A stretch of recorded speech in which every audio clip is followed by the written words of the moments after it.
Good morning. Makes you breathe deeply after you listen, doesn't it? Thank you. It is actually my distinct honor this morning to welcome again a dear friend and colleague, Bill Strickland, to our gathering this morning. You're in for a treat. Bill is the president and CEO of the Manchester Bidwell Corporation, which is an amazing place that if you haven't been there, you really need to go, which has a couple subsidiaries, the Manchester Craftsmen's Guild, a wonderful place for you to be immersed in music and some of the best jazz you'll ever hear, and the Bidwell Training Center. Who is Bill? Bill is a native Pittsburgher. He's a local, regional, national, and global citizen. He's a trustee of the University of Pittsburgh. He's a 1996 Manchester MacArthur Genius Awardee. He's a 2007 Pittsburgher of the Year. He's a 2011 Goy Peace Prize awardee. And he's a person who embodies consistency, vision, creativity, and a role model for all of us.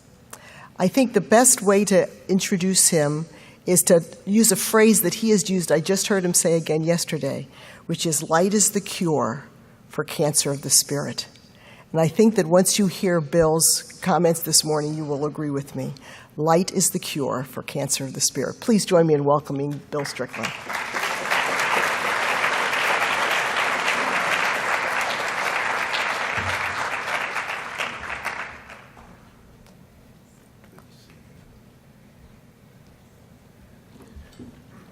It's nice to be here. The good news is I don't have a speech. It's too early in the morning for that. What I do have are some pictures that represent kind of what I believe in and what I'm doing. I understand that Barry, the Dalai Lama's physician, was by. So if I'm glowing, it's because I've been with him. He came to visit our center yesterday.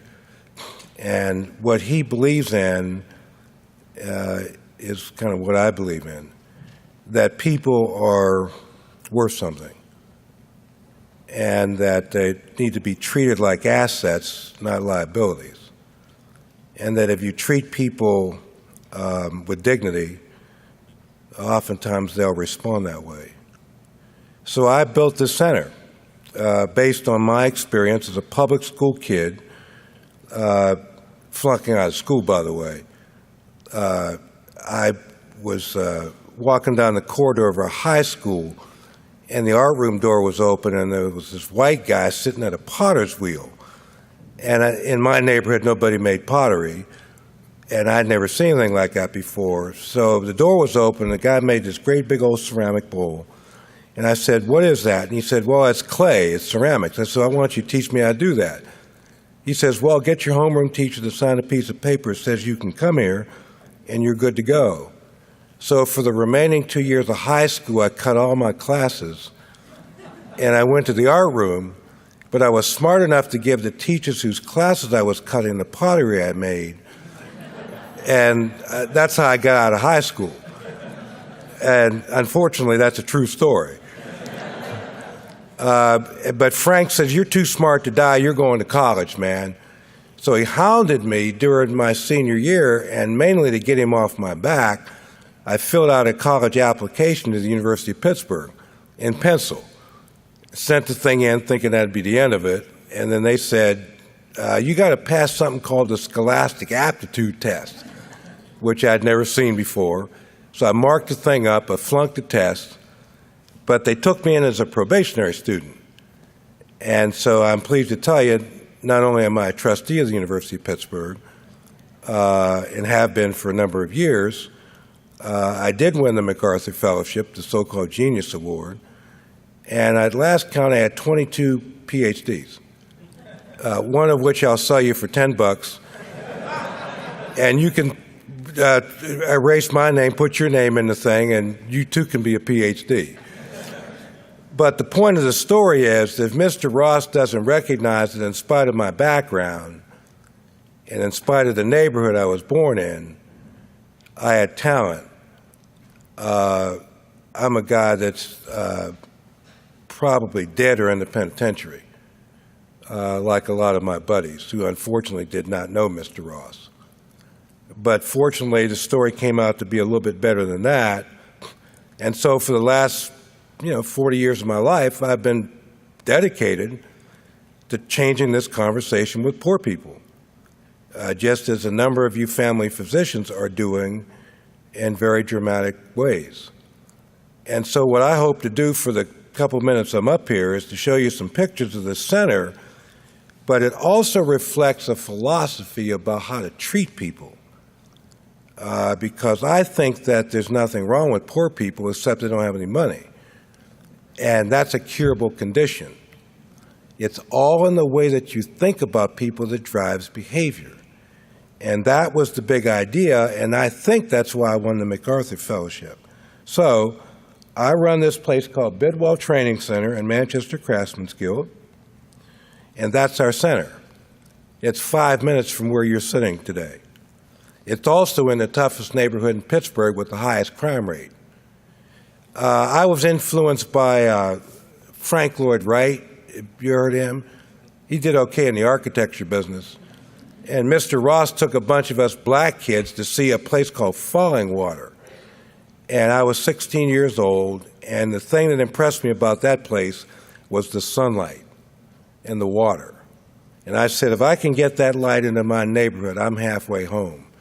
So I committed myself to building a Frank Lloyd Wright building. I hired one of his students, and we built that in the toughest neighborhood in Pittsburgh with the highest crime rate. In 40 years of operation in this building, we've never had one police call. When you come to visit, as Jeanette did the other day, you don't walk through a metal detector because there isn't one. And there hasn't been for 40 years. Now, you can say that's because I'm the luckiest guy in Pittsburgh, or that there's nothing wrong with the kids who come to the school except the way they're treated. And that if you change the way that people are treated, you can change their behavior. Let's see here, push the green button. There we go. That's the environment. This is called a school, guys. This is the way people are supposed to be treated. We have artwork throughout the building. It's all my taste. Well, because I raised all the money. I said to my board, when y'all raise the money, we'll put your taste on the wall. But we have quilts and clay and calligraphy. And the other thing I can tell you is, in 40 years, we've never had any theft. There's no anti-theft system on this artwork. And we probably have now appraised value about $200,000 worth of artwork. And we've never lost a screwdriver in 40 years. Nothing. No police calls, no drug and alcohol incidents to my knowledge. Zero. Nothing. 2 weeks ago, there was a young man killed 2 blocks from my school, in the public school. And all he did was show up wanting to get an education. We've never lost a child in my school in 40 years. Zero. Now, you can say that's because I'm the luckiest guy in Pittsburgh, but I don't think so. I think it's about strategy, and I think it's about hope. Hope does cure cancer of the spirit. That's at Christmas time. We believe that if you want to celebrate the holidays, you have to look like the holidays. In other words, this is our version of what a school's supposed to look like.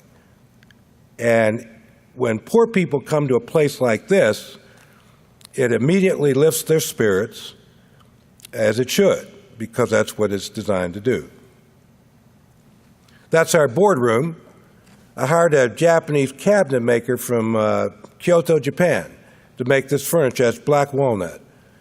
And it's worked out pretty good. In fact, we have 60 pieces of his furniture throughout the building.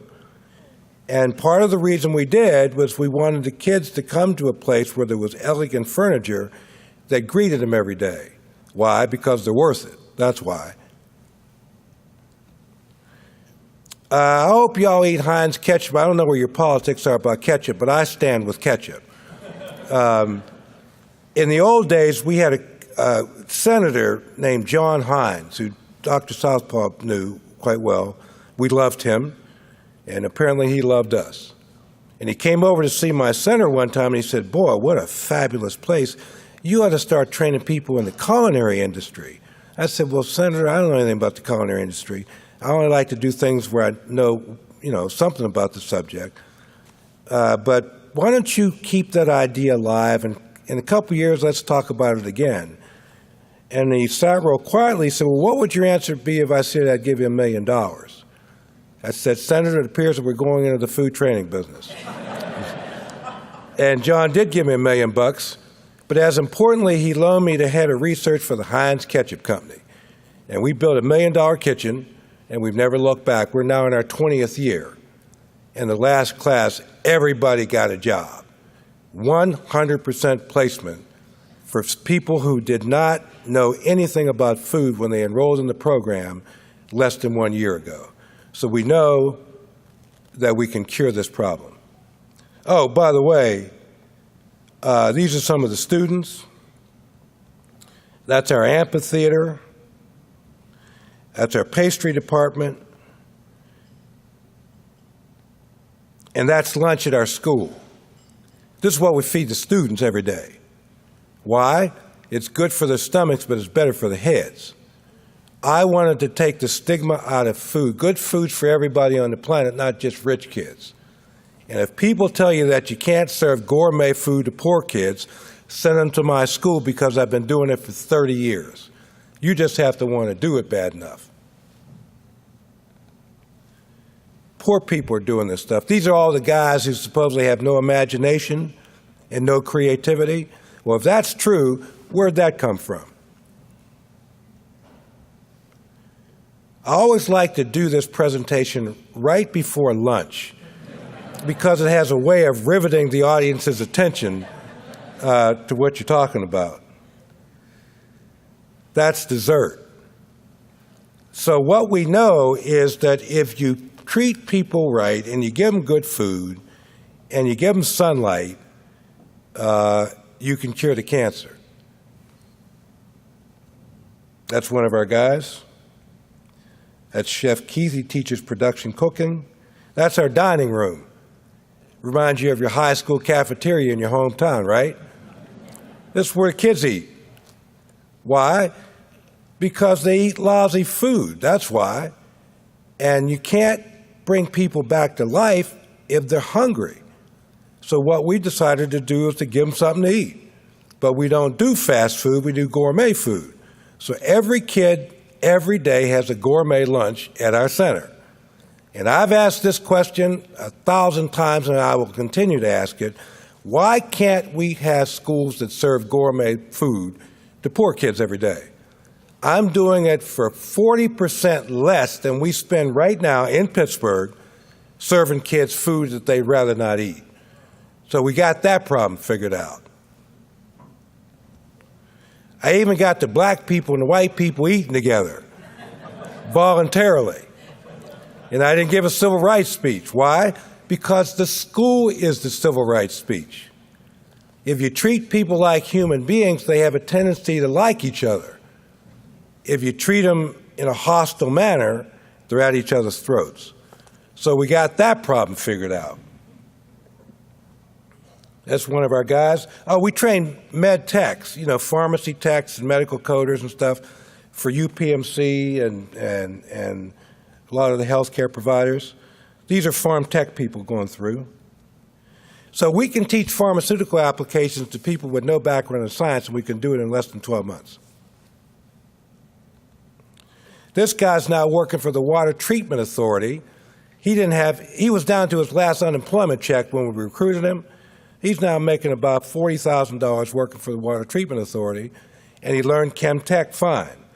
I have guys working for Bayer, Calgon Carbon, BASF, PPG Industries, so I can teach chemical technology to poor people in the middle of a black neighborhood with a high crime rate, and I'm doing it every day. I have 85 technicians working for the Bayer Chemical Company right here on the Parkway, which you pass coming into Pittsburgh. These are some of the Chem Tech students. See the equations on the board? So as for this mythology that you can't teach poor people technology, as we heard from our friend here, you can teach it all right. You just have to want to do it bad enough. So we got that problem figured out. In other words, we can do advanced technology for poor folks in a poor neighborhood with a bad reputation, and we can do it every day of the week. That's our medical tech folks, some of our students. Also, we teach people how to read. I have a program where we have kids with high school diplomas, and we give them a standard test.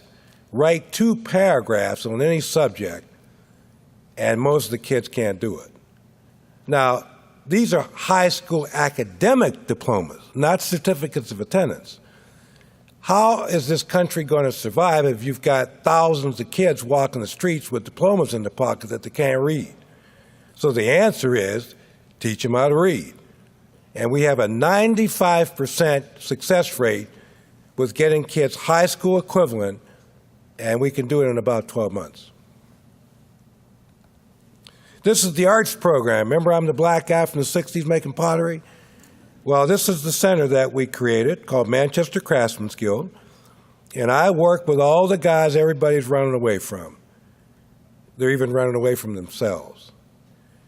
But we have 3 PhDs that have come through our center, one of whom works for a guy named Freddie Fu.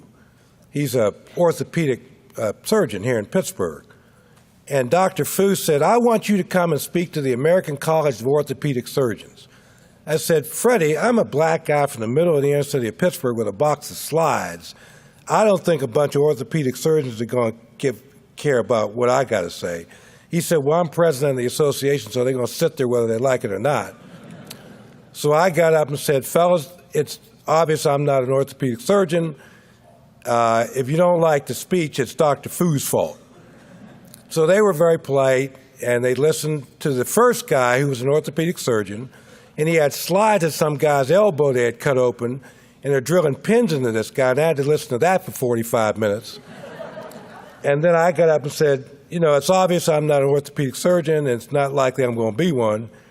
And if you don't like the speech, blame Dr. Fu because it's his fault.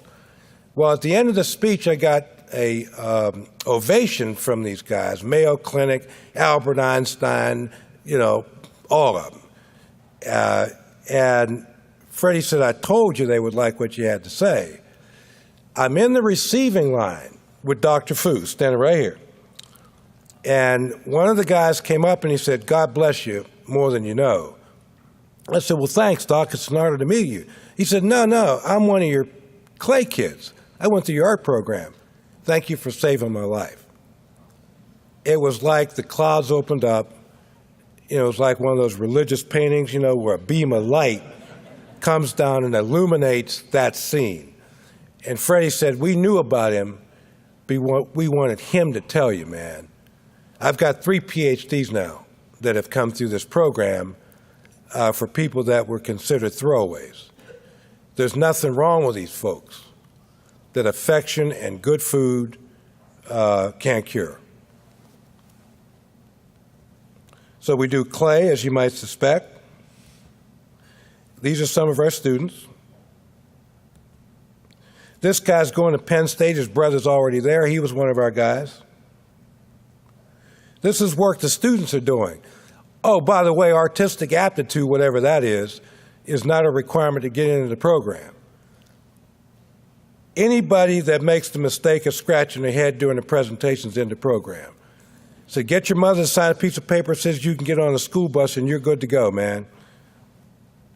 We lose 20% of the kids in the first 30 days when they discover it's not an adult daycare center. It's an arts program to save your life. But 80% of those guys graduate, and 90% of those guys go to college. In the inner city of Pittsburgh, in a black neighborhood that's been given up on for dead.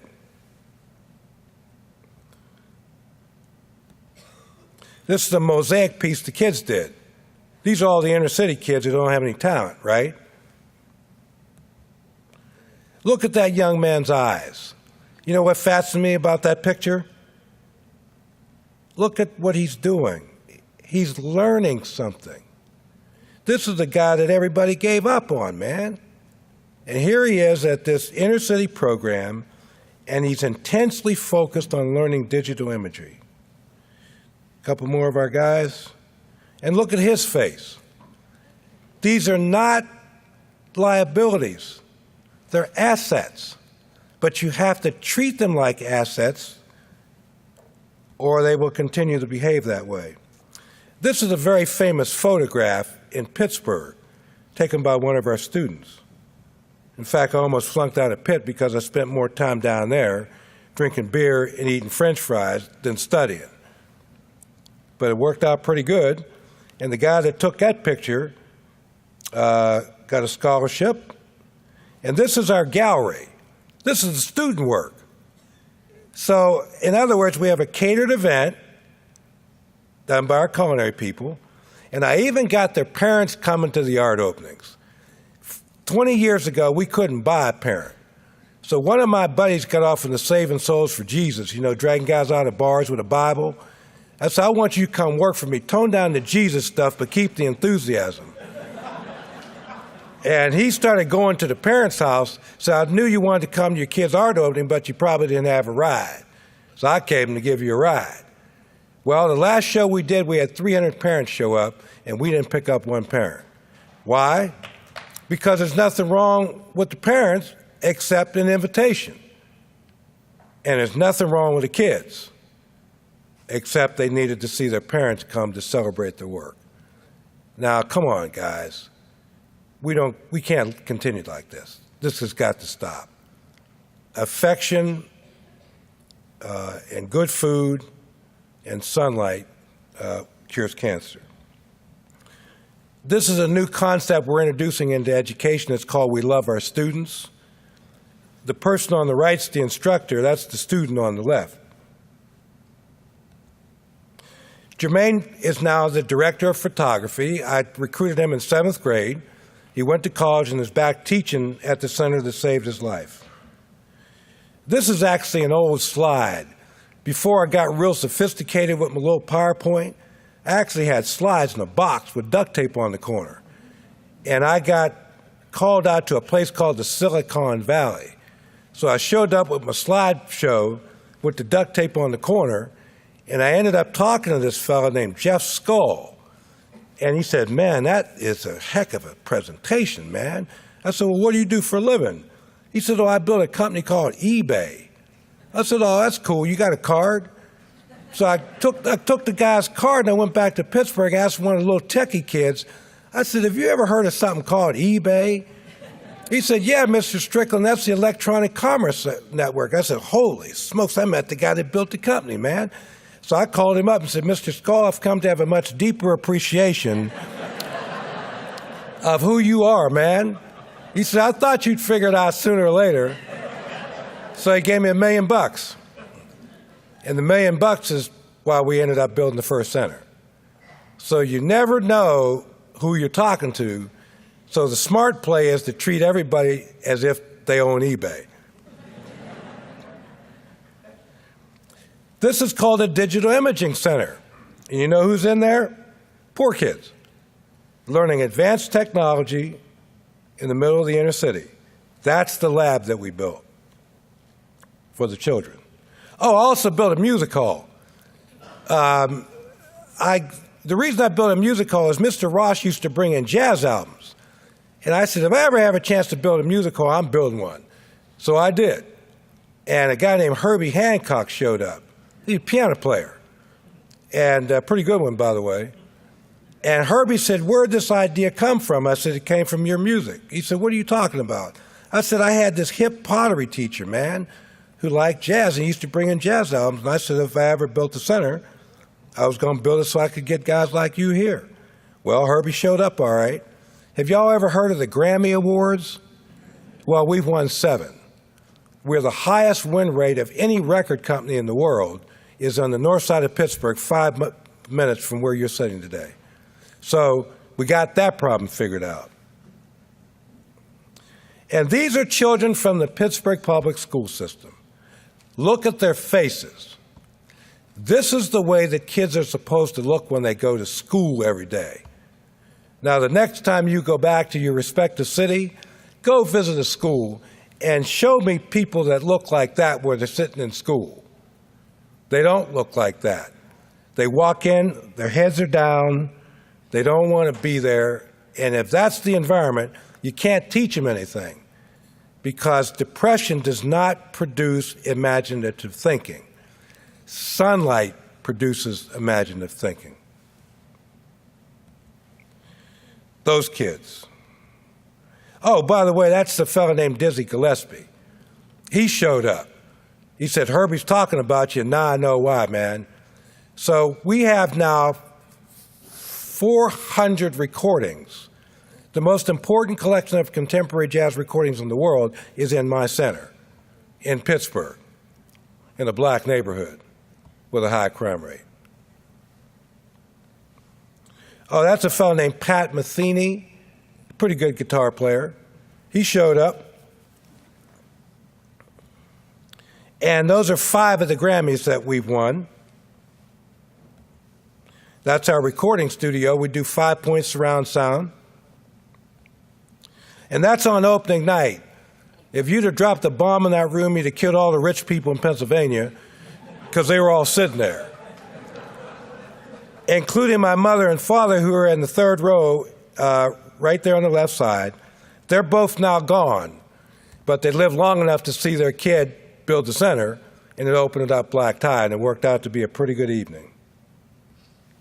This was burned out during the riots, so I had another box built, and I hit the streets to build that, and there's the fountain,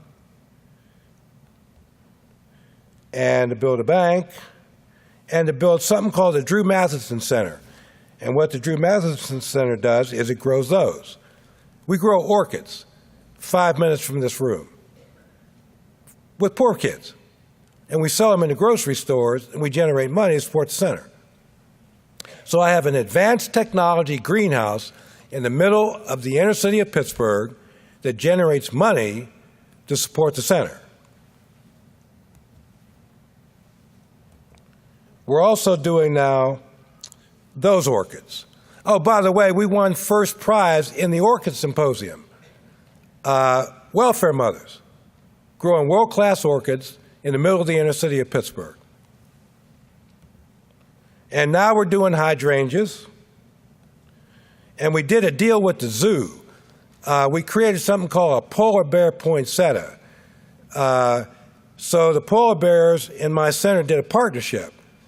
And we sold all the poinsettias, and we donated half the money to the zoo. So we've created what we call a social enterprise. The polar bears in Manchester have formed a partnership to grow these flowers, generate money to support both organizations. And we took first prize in the Home and Garden Show. We beat out Miracle Grow. Our guys. Welfare moms beat out Miracle Grow at the Home and Garden Show this year. Now I'm down to the end of the talk because Jeanette and I agreed I'd really like to answer questions, not just stand up here and show slides. Mr. Skull said, I think you could build these things all over the world, man. What you do, Bill, is you manufacture something called hope. He said, it's the first time I've seen hope created as a product. And I think you could scale this idea. Well, guess what? We got 8 centers now open and operating, and I'm on my way to Israel to open up our center November 17th. I have Jews and Arabs going to school together in Israel today. And they're getting along fine. You know why? Because there's nothing wrong with them. What's wrong is the way that they're being treated. And so here's the story, guys. A black guy from Pittsburgh who gets in the pit on probation is now building centers in Israel for Jews and Arabs. Now, if that ain't a story for the books, you tell me one that is. This is the one that's open now in San Francisco. Oh, that's Mr. Skull, by the way. Jeff Skull and Billy Wong opening up the center. This is the one we built in Cincinnati. Oh, by the way, every center is beautiful or we won't build it. Non-negotiable. Because sunlight and good food and beautiful furnishings cures cancer of the spirit. So if the community won't build a beautiful center, we won't build one. I'm not in the poverty program business. I'm in the asset business. And people who are poor deserve the best that the world can provide, not the worst. We know what the worst does. It creates guys that go to the penitentiary or get strung out, on drugs so that you have to patch them up when they come to your clinics. Our guys don't go to the clinics. You know what they do? They go to work, man. That's what they do. This is Cincinnati. Oh, we had a 100% graduation rate in Cincinnati. And this is the mural project the kids did. Those kids. And they turned this into a business in Cincinnati, doing murals at $10,000 a mural, and turned it into a business. This is the one we built in Grand Rapids. Oh, those are photographs of Dr. King during the last 2 years of his life until he was assassinated.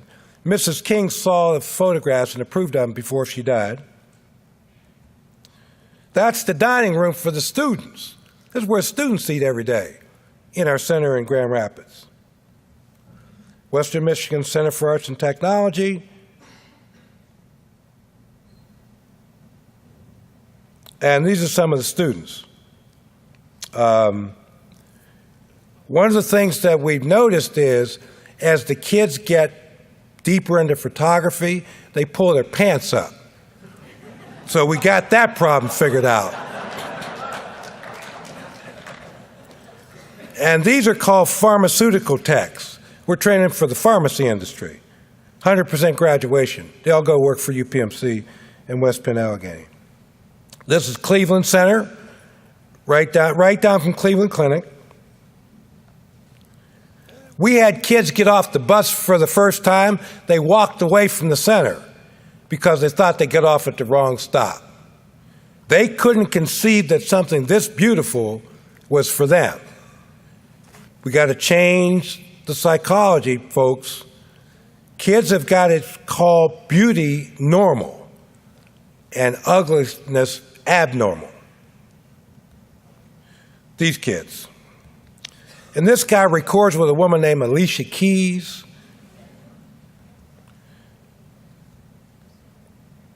And by the way, Cleveland Clinic and University Hospital hired 80% of our graduates. This is the facility we built for the phlebotomy people. This is the one that's open in Connecticut. And this is the one that's now open in New England. That's the amphitheater we built for the students in New England.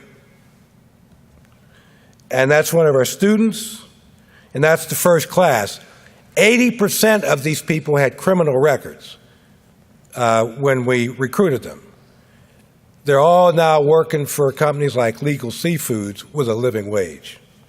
So as to the mythology that you can't take people with criminal records and turn them into productive citizens, that ain't true.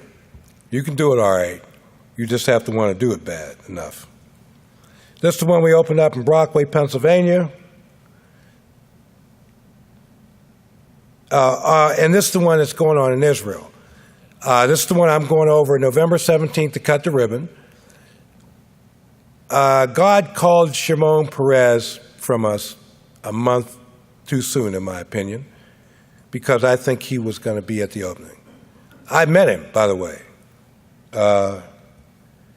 right there in Akko.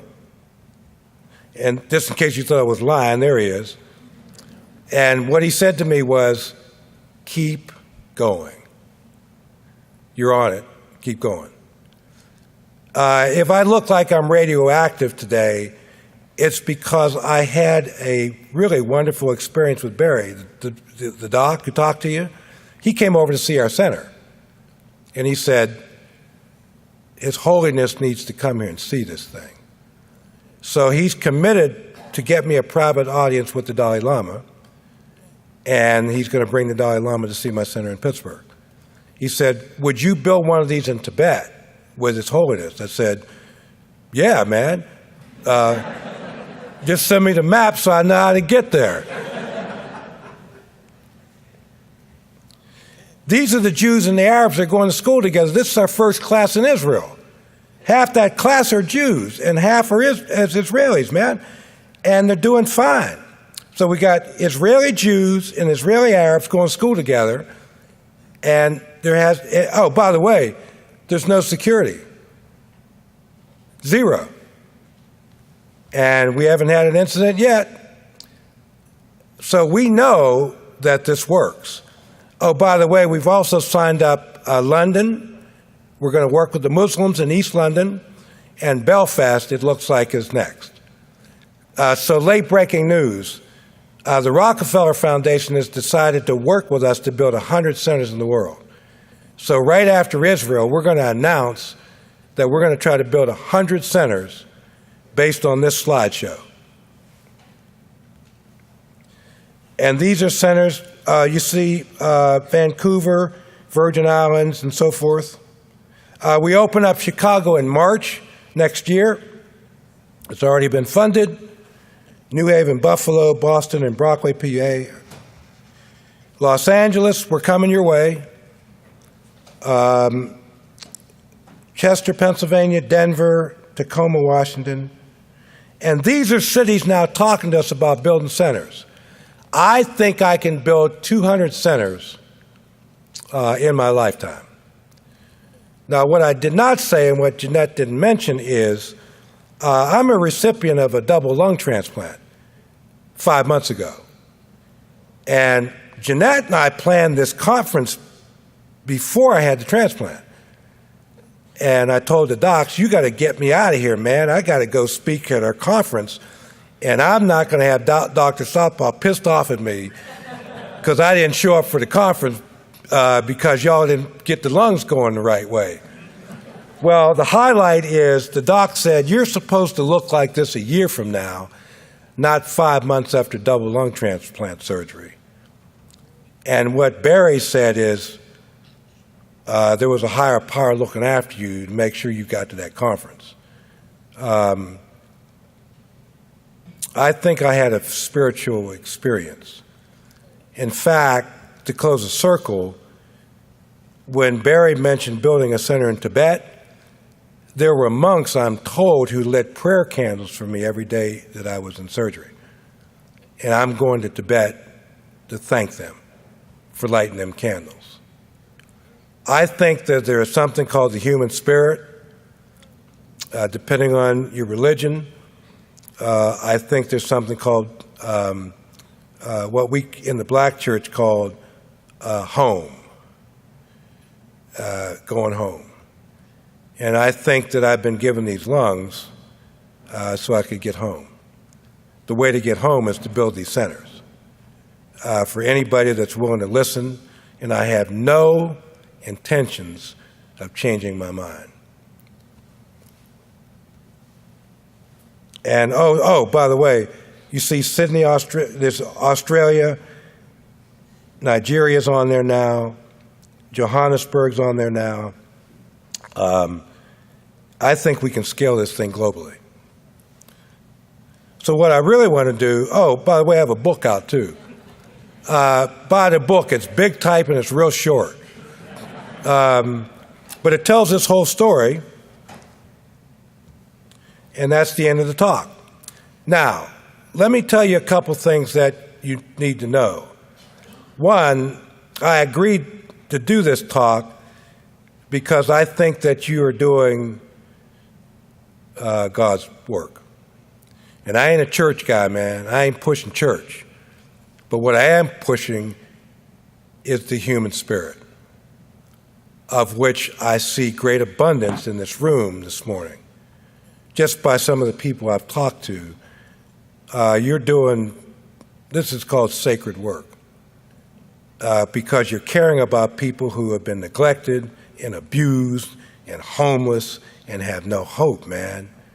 And the fact that you have made great personal sacrifices financially to take on this work and these people to provide care for people who are sleeping under bridges and getting eaten, by insects, that's what I would call sacred work.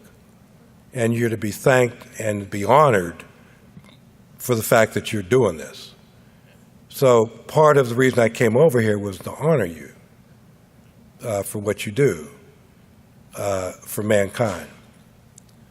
The other word I'll leave with you is compassion. When I was in double lung trance recovery, one of the nurses came in, she said, "You look very frightened." I said, "Yeah, I am frightened. I don't know if I'm going to see the sun come up." She said, "Well, we'll see it come up together because I'm going to sit with you." And we saw the sun come up together. And I said, "I will never forget you.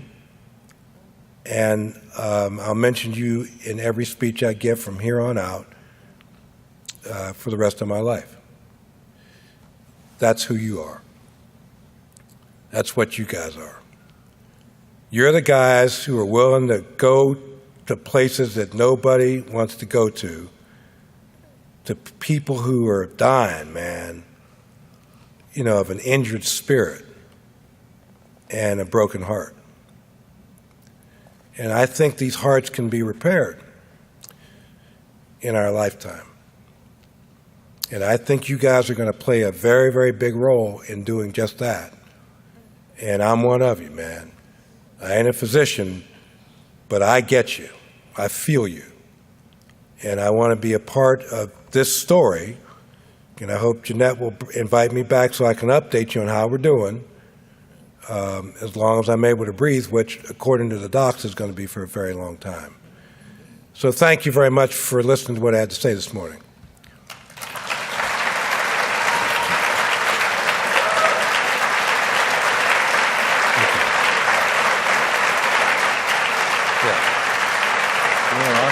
Oh, thank you, man. Thank you. We have time for questions. Yes, we do. Sure. Thank you.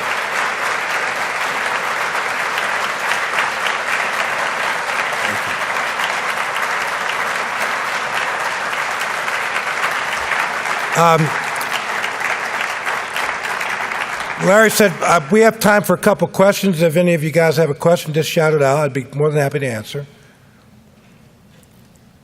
Somebody. Anybody? Yes.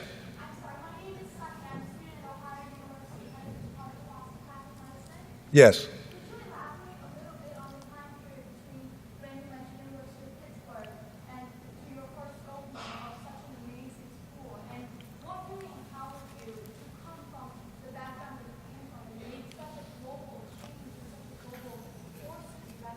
My mother. Because she always had people, regardless of race, eat at our table. So I got used to the idea that everybody was able to come to our house, and we weren't wealthy people, but the idea of setting a plate for people who are hungry, that was embedded in me by my mom. The apple doesn't fall far from the tree. And so I got used to the idea of caring for people who were less advantaged. And what I ended up learning is the center saved me, because there are many days I go in and I'm thinking, man, what am I doing, man? I'm down here with these poor folks. People don't want to help you. The world's going the other way. Why should I be doing this for a living? Well, as it turns out, the center is so hip and so exciting, it pulls me out of the depression in about 5 minutes, because the train has left the station and they've taken me with it. So I've actually created the source of my own antidepressant. And it ain't a pill. It's the center. And so that's what I really took away from my mom and her training. Oh, by the way, my mom she didn't see me win the MacArthur, but by the time she died, I had 10 honorary PhDs from 10 universities. So she knew her investment had paid off with her kid. But you have to be inspired by somebody, a grandmother, a mother, somebody. All of you, I'm sure, were inspired. Well, we just met one of the fellows who inspired one of you, and that is an example of a life well spent, in my opinion. I don't know this man, but he's now become on my poster as one of my heroes. And all I heard were words about the guy, but you could feel the glow, man, when this man stood up here, and thanked these people that he's now very, very proud of. I want him on my poster as one of my heroes. Oh, by the way, let me tell you a Dalai Lama story the other day.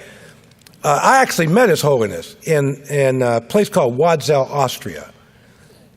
And Barry knew all about the visit because he said, "You were the guy in Wadzel with His Holiness." I said, "Yeah, man, very nice guy." And I said, "Yeah, he bought me a bowl of soup." And he said, "Well, I can tell you he was very, very impressed with you. That's why we got to get him to see your center." He said, "Did your wife go?" I said, "No, she didn't go." And he said, "Well, why didn't you bring her?" I said, "Well, the sewer lines got stopped up in the house, so she called Roto-Rooter and to fix the sewer line and stiffed the Dalai Lama." And I went to Wadzel and met His Holiness, and I came back to Pittsburgh, and my wife said, "Well, how was His Holiness?" I said, "I don't even have words to describe it, man. This guy he glowed, man. He was righteous." She said, "Well, that's great, but the raccoons got into the garbage last night, and you go clean it up, Mr. MacArthur, genius." And he said, "You got to tell His Holiness that story. He'll break up laughing, man." Thank God for people like Rose who keep me on the ground where I belong. Anybody else? So just I guess a practical question. So with the schools, how many students are enrolled in each school, and is it different depending on what city you're in? No, the courses are different, but the center is the same, meaning every center is beautiful. There are value propositions that are non-negotiable. Beautiful furniture, beautiful faculty, sunlight, great food, non-negotiable. The courses are different. If they don't train chemical technicians in Cleveland, we don't train chemical technicians. We train what the community wants. So we adapt the model to the employment needs of that particular community. So every center is kind of a custom job in that sense, and that's a smart play. Because I'm not with all due respect to McDonald's, I'm not in the hamburger business. I'm in the training business. And every community has its own needs, and we're flexible enough to be able to adjust to that model. And that's worked out pretty good for us. Anybody else? Hi there, Mike Rosenthal from Penn in Philadelphia, and clearly incredible work. Thank you for all you've done. Yes, sir. Very impressive also on your message about sunlight, food, and appropriate structure to nourish people. I was wondering if you had thought about considering, beyond expanding across, expanding earlier to younger children so that they could experience some of the things that you've done or have the opportunity for development even earlier in their lives. I want them at pre-K. I just haven't figured out the financial model to do it yet.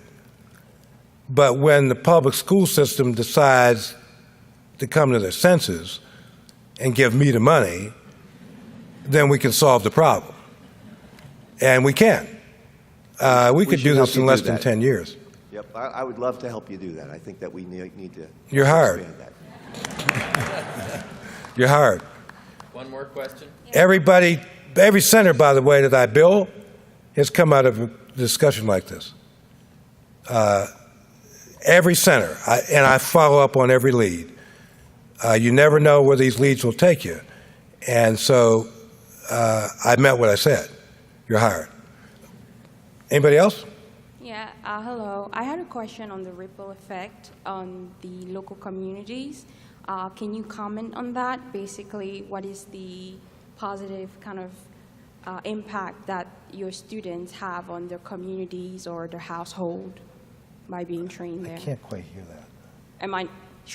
I have a question on the ripple effect of the students on their communities and Yes. household.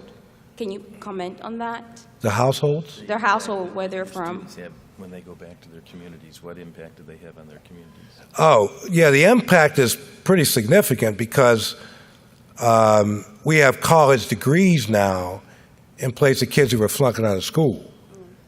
And what happens is it raises the level of literacy in the homes. Hope has a way of doing that. I'm now recruiting their parents to come to the vocational program. Why? Because they bring their kids to the art program and pick up a brochure, and I immediately grab them and put them in the vocational program.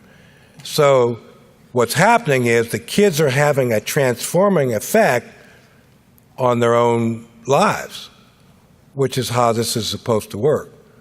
The medicine will cure all the cancer if it's given enough time to do its job. It will affect things in a very, very positive way. So the kids are having a profound effect on the communities in which they live, and they're having a profound effect on their parents. And that's fine with me. That's the way it's supposed to work. Okay. Anybody else? Thank you.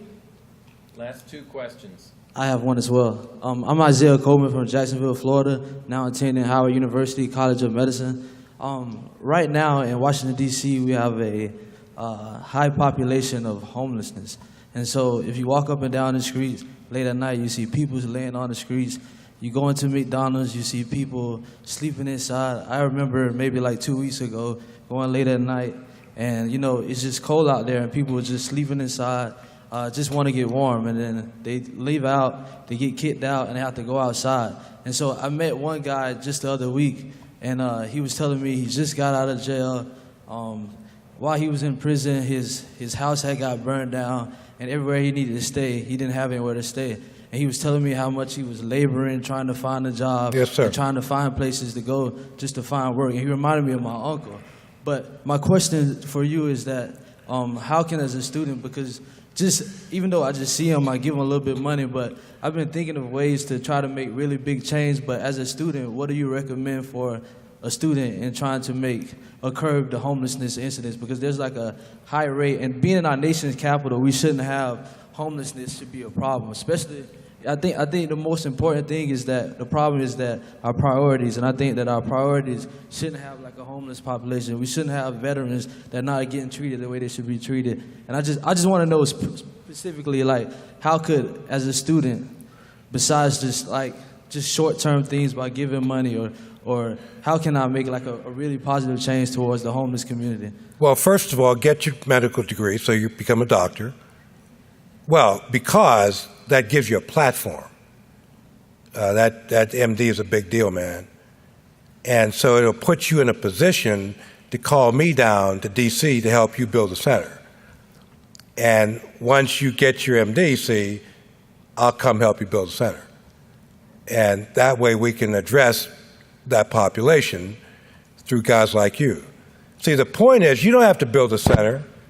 I passed homeless guys coming down here today to give this talk, sleeping under that bridge right across the street. Why? It isn't because we don't have the money. You know what it costs to lock up black folks in Pennsylvania a year? $45,000 a year. It's $22,000 to go to our public school, of which kids have diplomas that they can't read. It's $10,000 to go to my center. It's 40%, 50% less to do what I just showed you guys. So there's no excuse for why people are sleeping under bridges in the United States of America. Forget it. So it ain't a financial issue, it's a spiritual issue. And when you become a doc and it looks like you're well on your way, you will be given a platform, okay, to have a big voice and working with guys like me, because I'm looking for guys like you who will be in a position to exercise great influence, because people will start to listen to you much more with your medical degree than they would as a student. So the message is keep going and get your degree and come up to visit Pittsburgh so we can begin to plan out what you do when you do get your MD. Yes, sir. Anybody else?